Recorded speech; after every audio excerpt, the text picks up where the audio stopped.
Hello everybody, Felix is back in another video of Felix the King 2010. It's been quite a while.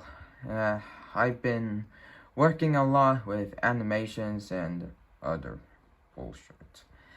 And I've been pretty busy, but I'm back in another reaction. Today I'm going to be reacting to Vita Carnis Living Meat Research documentary. So this is something scary and creepy, so wait, I should have watched this in Halloween. But screw it. Let's just get into it. This video talks about shows we mentioned, gore, violence, death, flashing lights, view. Wow. Yeah, I'm not gonna read all that. I'm just gonna watch the video. On planet Earth, life has thrived for millions of years. Yeah. Creatures big and small have found ways to adapt and evolve to flourish in all types of environments. From barren wastes to lush forests, life can be found. Earth has homed these creatures since the dawn of life itself. Only until very recently, things have changed. New life forms have appeared all around the globe and completely changing the balance of nature and what we know about evolution itself. Okay. That is why we, at National Living Meat Research, have been studying these new species, trying to help educate everyone about these creatures and their wondrous ways of life. First, what are these new life forms? Yeah, what are they? Since their explosive arrival across the globe in 1931, there has been much debate on what these newcomers are and where they came from. Are they extraterrestrials coming to invade Earth? Or are they demons who come from hell to purge humanity? Oh, hell no. Scientists have discovered, no.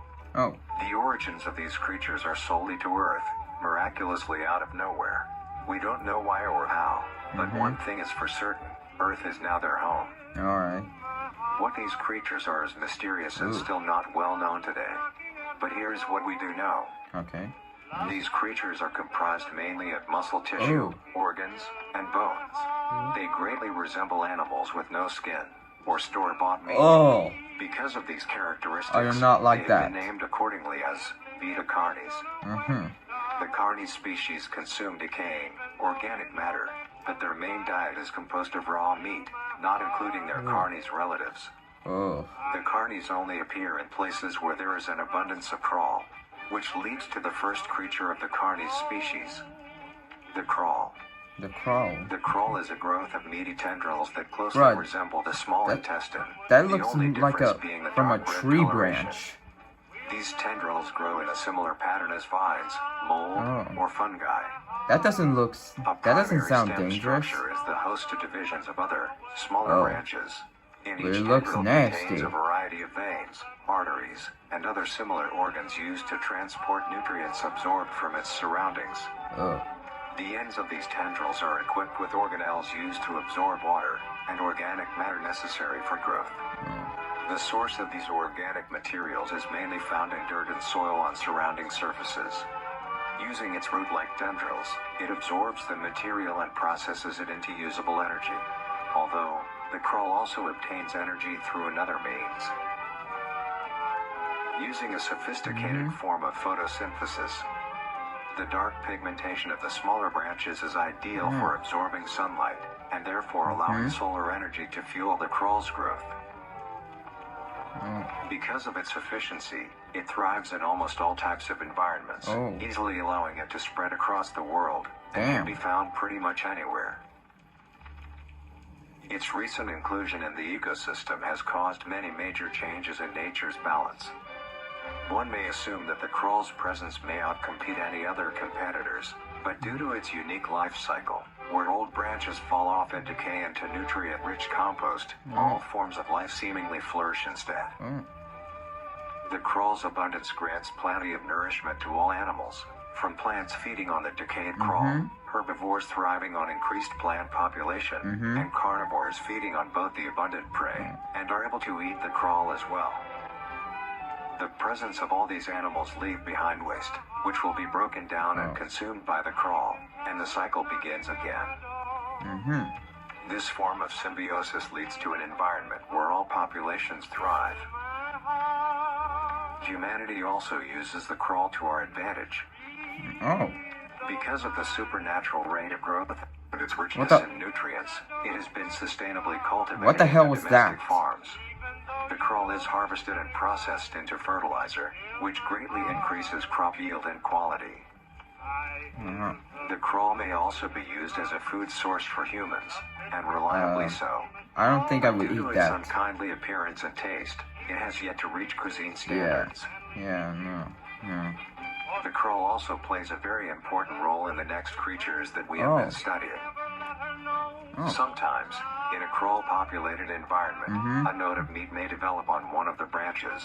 This node will fall off and grow into a functioning organism, and go to live on as an independent animal.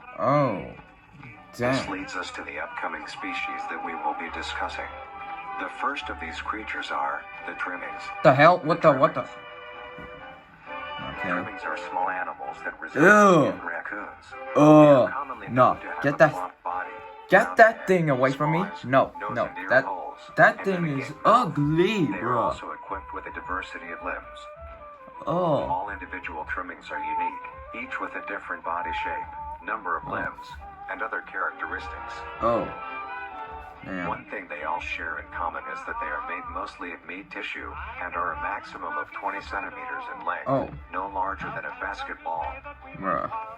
They're Its so life tiny. starts with its separation from the crawl. It will wonder to find anything that is edible and able to consume. Although it is an omnivore, being able to hunt meat and forage for plant matter, trimmings are almost entirely scavengers. Their diet consists of rotting plants and meat, including, but not limited to, fruits, vegetables, roots, seeds, insects, and deceased animals. Although its appearance is unsightly, it is a What the fuck? Okay. I'm sorry. It's just, look at this thing. Oh. Nah. Oh my god. I do not like that at all. only fleeing, screeching, and hiding when threatened. Because of its lack of defensive traits, it lies near the bottom of the food chain, making it easily overpowered and picked off very regularly by predators. Naturally, its population would eventually die out. This is not the What case. What's with The the crawl glitching? constantly produces a large quantity of trimming nodes, keeping up their numbers. Naturally, trimmings can be found wherever there is abundant crawl. So they're everywhere. Trimmings grow at a decent pace, reaching maturity in around 7 months, having a maximum lifespan of 2 to 4 years. Although they are plentiful, humanity has no proper way to implement trimmings into society. Their overabundance has even considered them pests, due to them digging through trash cans and making excessive noise at night. Bruh. No. Besides all of this, some people still keep trimmings as pets, and Nah. Okay, I like pets. I have a dog and a cat, but I don't think I would like this thing. No. Yeah, I'd rather have a cat than a dog as relatively pets. domesticate them. I don't want that thing. Nuisance or not, trimmings are a wondrous creature. From their plentiful numbers to their skittish nature, they are truly a thing to behold. The next species on our list is the meat snake. The meat snake. The meat Christ's snake. sake.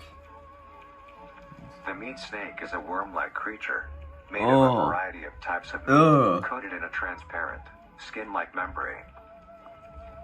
Its size varies during its lifespan, depending on how much it consumes.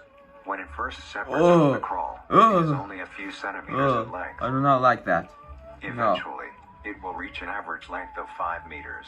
5 Although, meters. under extreme conditions, like natural disasters, war, or plague, it can greatly surpass this length.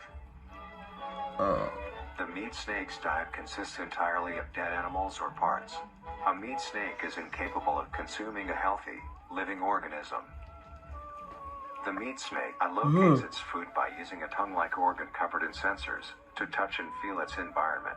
The sensors catch particles of decaying meat, notifying the meat snake that there is food nearby. This process shares many similarities to regular snakes, hence the meat snake's name. Once it locates the corpse, the meat snake will open its jaw and swallow the entire body whole. Once the entire body is consumed, the meat snake's stomach will release a variety of chemicals. Some will break down soft tissue like skin and the connection points between muscles. Others chemicals will then ferment and preserve the tissue to keep it from breaking down for as long as possible. After that, the remaining flesh and bones will move along the meat snake's tract and slowly be implemented into its own structure, extending the meat snake. Unsatisfactory parts like skulls, pelvises, hair, and fingernails will be excreted. Speaking of skulls, the meat snake will take the skull from the consumed organism and use it as its own. Each meat snake has its own skull, each corresponding to what that one has consumed. During its lifespan, it will swap or replace these skulls. That looked like if a needed. human skull. A meat snake's lifespan depends entirely on how much a meat snake consumes. The longest one has lived for was 28 years. The meat snake has no predators and is immune to disease due to its preserving chemicals. The only significant ways a meat snake can die is through starvation, burning, or complete destruction of the meat snake's membrane coating. Interestingly, the meat snake is the only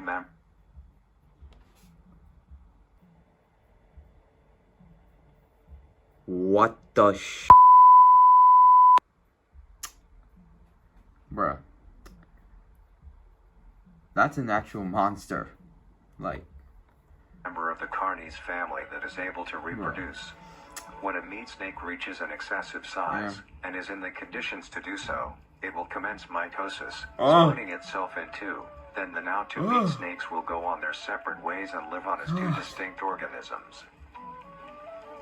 Meat snakes can only be found in moderate temperature climates, not too hot, not too cold.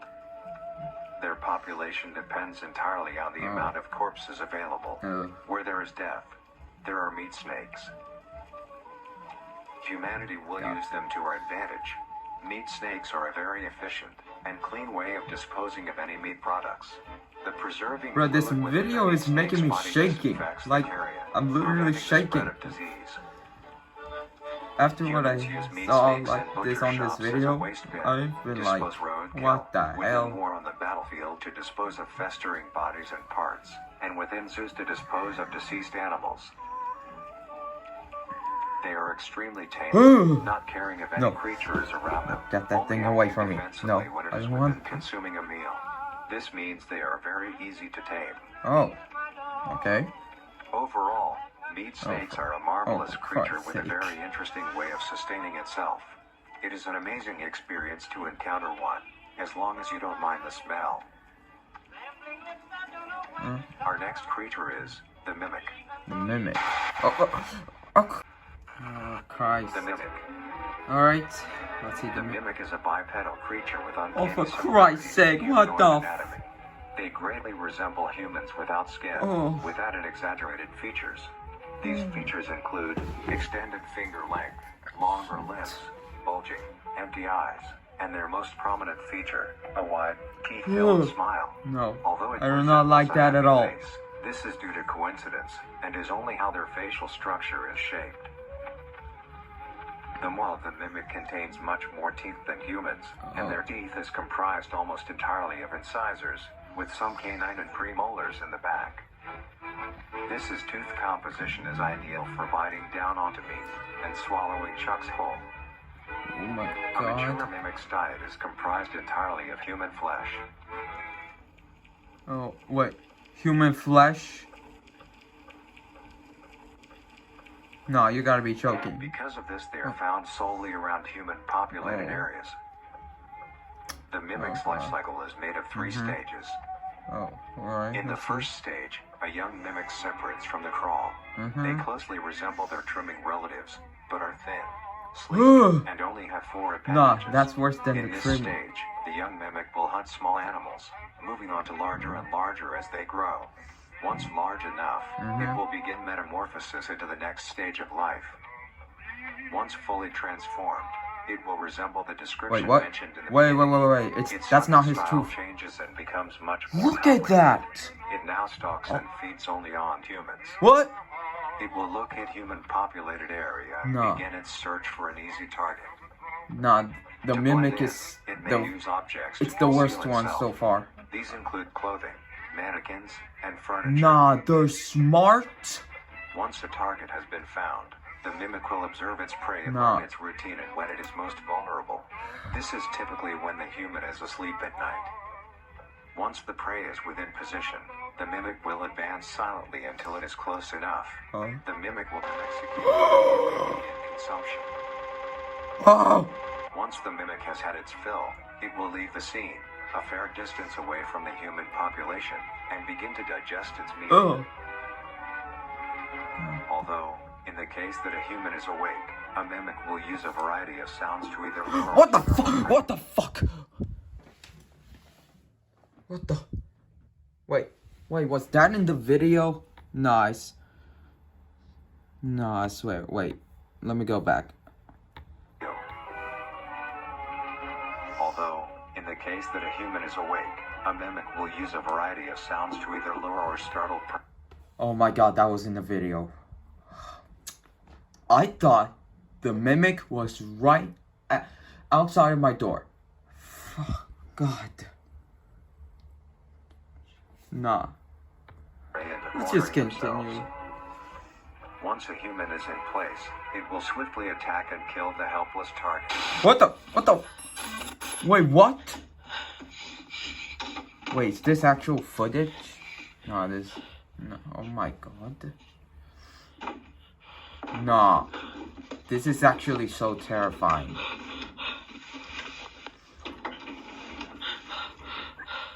Dude, turn off your flashlight. Turn it off.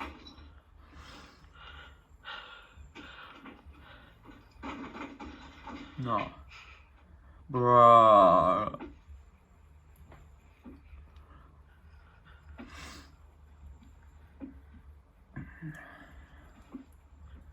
Oh my god. Turn off your flashlight. Dude, turn off your goddamn flashlight. Is everything okay? I'm about to piss my pants.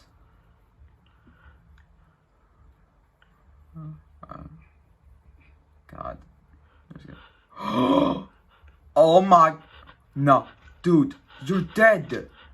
Dude, what the shit? What the hell? No, what the. Bro, what the fuck? Dude. Ah, shit. That scared the absolute crap out of me. Like, that scared me so bad I literally fell out of the chair. God, ow. And my knees hurt. Ugh, God, never do that again. The next stage of the mimic's life cycle has 2 potential morphs it may develop into.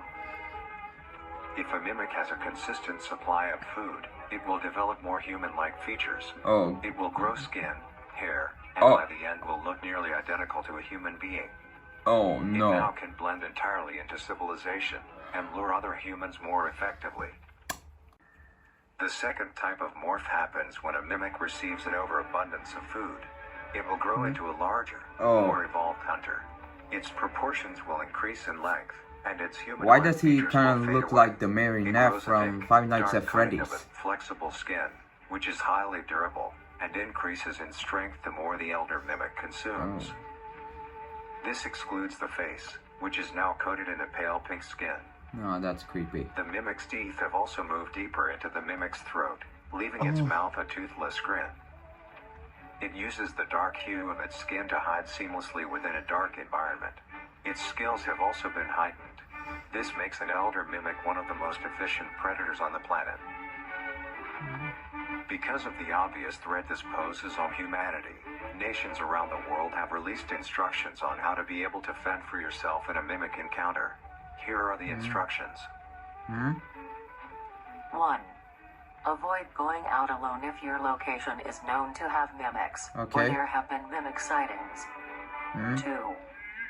If you encounter a stationary mimic, seemingly unfazed by your presence, quietly leave the location and alert your local authorities. 3. If pursued by a mimic, get yourself into a position where you are able to flee. Mimics will rarely attack if a person has a clear escape route. Got it. 4.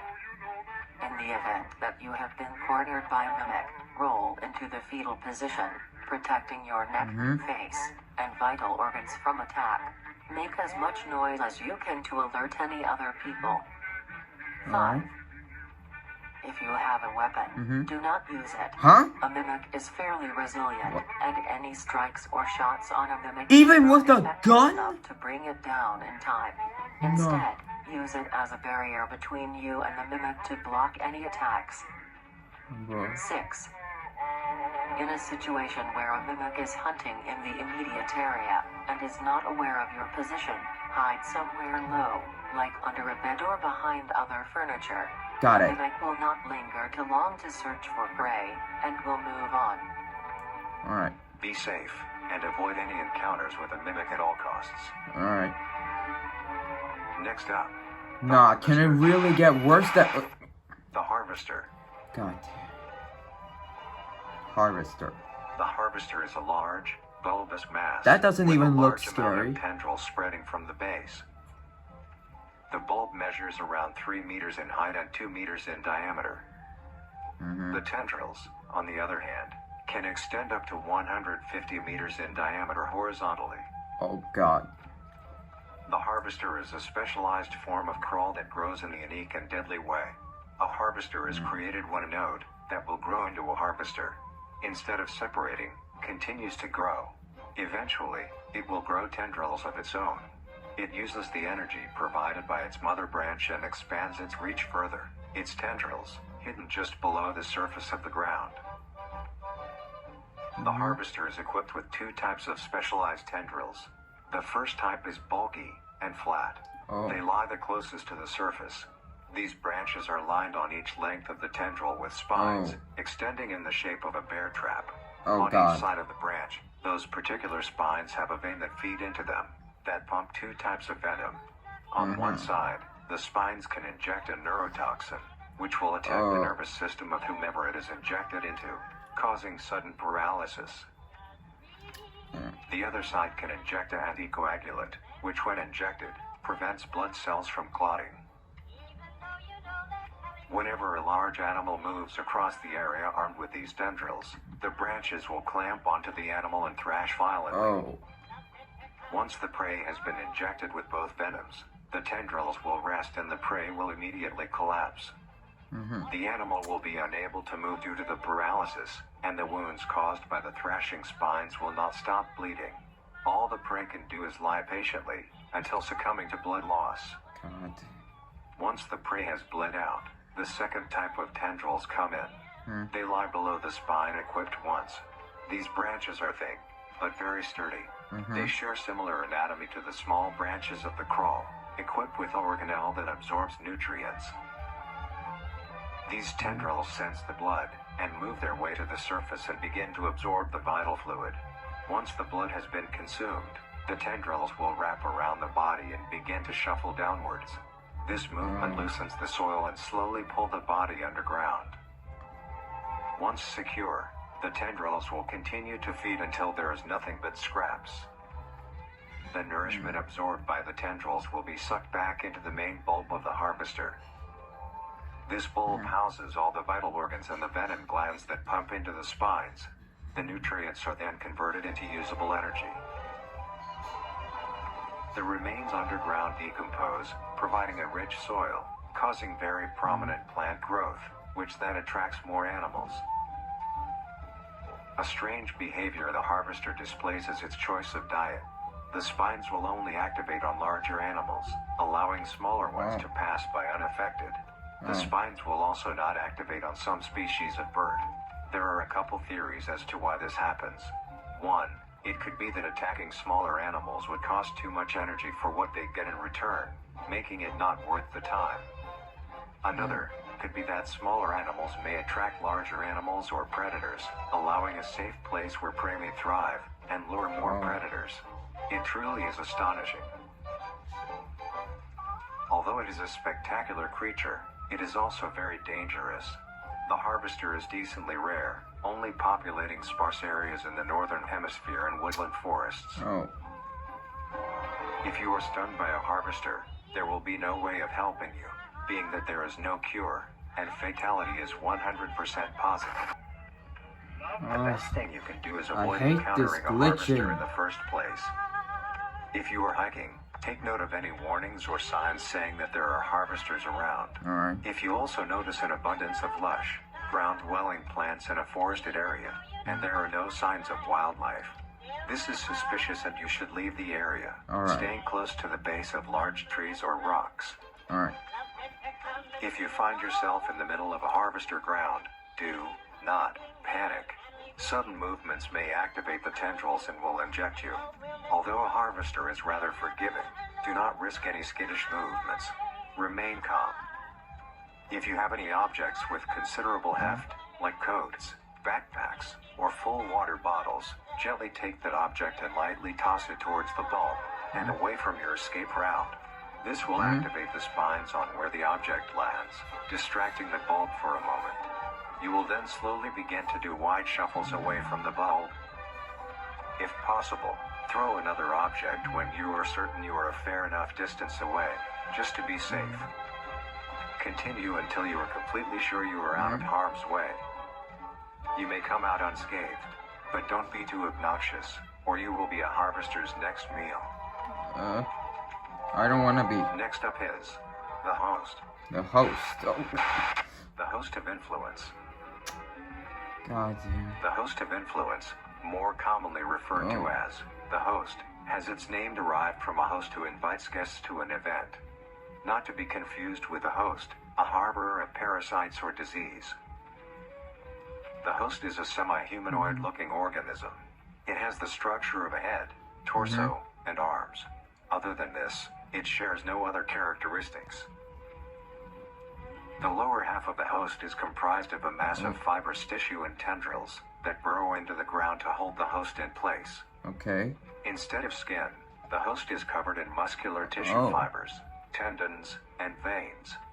In some parts of the body are covered in a meaty plate, used to cover any large exposed areas, but allowing movement. The host's head has a smooth surface where the face should be, attached to a crooked neck, which houses a slit in the front used for feeding. On the host's back is a mound of pores. Protruding from these pores are hollow, hair-like structures, extending outwards. These hairs are barrels that release spores produced within host's body by being fired into the air. These spores are hazardous, so keep clear of them at all costs. Luckily, the host is rare, only found in North America.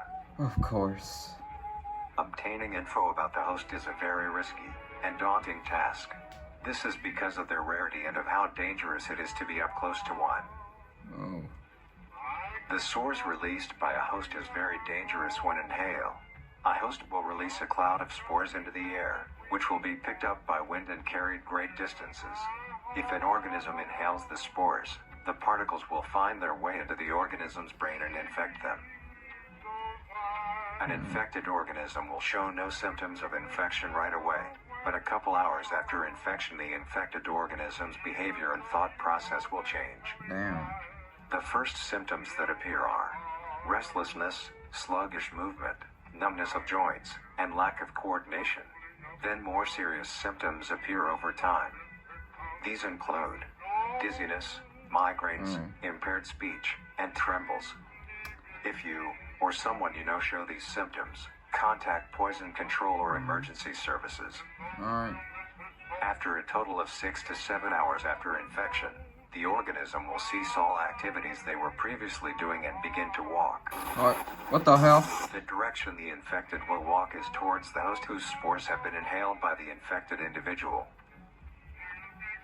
If the infected oh my God, makes their way to the host, they will kneel down in front of it, expose their vital organs, and the host will promptly gut and remove those organs. The host will consume them and discard the leftover scraps. Damn. However, if an infected organism doesn't reach the host within a 36-hour span or is treated for their infection, the effects will wear off and return back to normal. Oh, okay, that's good.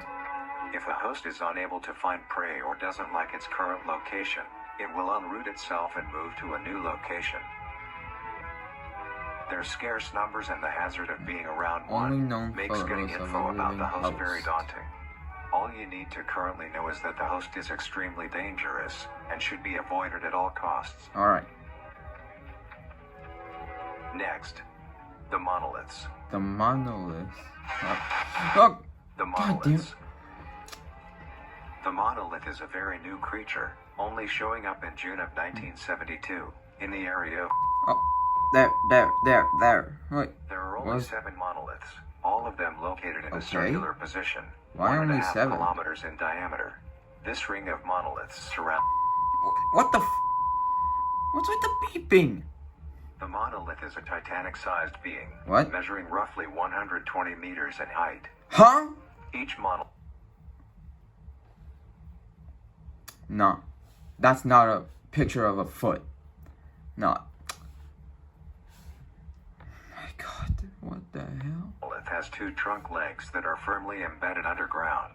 The legs connect to a torso. What the hell? The creature itself is made of hundreds of thousands of meaty strands, tightly woven together to form the structure. These strands end at the neck, fusing into a solid mass of hardened flesh in the shape of an upside-down triangle, with a hole in its center. On each side of the monolith where arms would be, there are dozens of long, rope-like appendages. These reach just barely to the ground. At the creature's feet, the strands go deep into the earth and extend horizontally a decent distance away. What the monoliths do is simply stand and do nothing. The only activity documented that the monoliths have done was in... What the hell, dude? During this period, they were extremely aggressive. When the group of...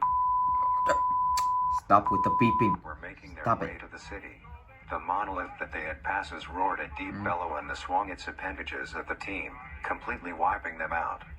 When military vehicles were dispatched, once they got close enough to top the monolith, it roared another call, this time releasing an EMP blast, completely knocking the vehicles out in the vicinity. Finally, long-distance rockets were fired and struck the creature. No. Wait, what now? What's this? No, what is this? Oh God. Bro, although damaged, it regenerated at great speed and resumed its stance unscathed. Eventually, the area has been fenced off and is now restricted to all. Ever since, the monolith stands silently, now only a grand spectacle of awe and mystery, only adding more questions to these meat beings. And finally, the last creature on this list is... What the hell? The singularity is an orb comprised of a dark-colored mineral with what's going on? Within its core. The singularity is estimated to be 1 meter in diameter. The orb has several unique qualities. That thing is just a giant circle or something? Singularity typically can be found suspended in air by an unseen force. There are also a variety of readings that have been documented coming from the orb itself. Various things like magnetic I do not like the sound. energy signatures and other pattern-like signals released by the singularity. The population of these creatures is unknown. What? Almost all info about the singularity is hidden or confiscated by officials. We were only able to receive one classified document about the singularity being held by... Oh, God damn it, stop, stop. Please stop. Please stop. I do not like that. Marvelous and majestic world that exists today. It's as extraordinary to have such strange and mysterious beings appear all around us. Thank you for joining us on this journey of exploration and discovery of the lives of these living meat creatures.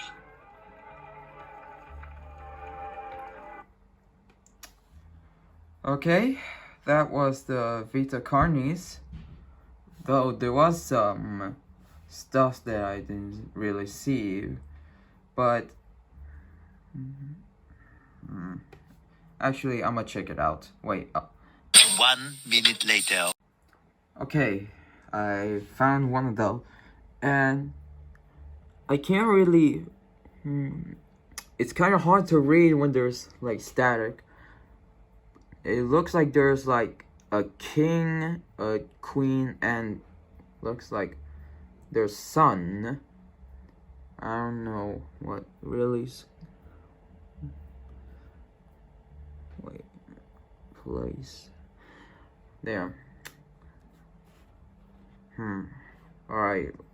Let's see the next one. A few moments later. Alright.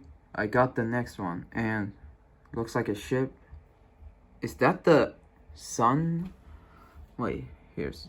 During the travels on one of the... I don't know. A great storm struck. It was so... it swept the boat, but it looks like the kid fell into the sea, yeah, let's just go next. Much later. Alright, after being stranded at sea, the young prince eventually was cast to an island. Injured, the prince stumbled his way into a nearby cave. The prince used what magic he could to put himself into a healing sleep. So he got stranded on some island. Okay, there's the cave. Alright, next one. Many months later. Oh, and it looks like the cave, so let's see if I can. He slept for what seemed like forever. As he slept, the land around him changed and grew. It was unrecognizable from when the prince first arrived, but the sleep still needed time to heal the prince, much more time, but it kept the prince safe while he rested, guarding him from the elements as the land changed. Alright, let's go. 3 days later. Alright, I got to the next one. I can barely read this, but what the hell are those things? What are those? What are those things? Some creatures or something? Let's see if I can read a bit. The critters were struggling. Barely any food to go. Well, okay. I can't really read the rest when it's like blurry. So next. 2,000 years later. Alright. So, okay, I can read here. Although one day the critters found the cave while searching for food, they found the prince in trance. In his healing sleep, the critters were too aware, I don't know, struck and enchanted by the prince's magic. Okay, so they found the prince sleeping. So, well, this is a little mystery. Alright, next. So much later that the old narrator got tired of waiting and they had to hire a new one. Okay, I believe I got to the last one, but well, that's creepy. And can I read? Barely. Who is this creature? Whatever, I can barely read this. So I'm gonna end it here. If you like this video, don't forget to like and subscribe. And always, I'll see you in the next video. Bye. God, I'm gonna have nightmares.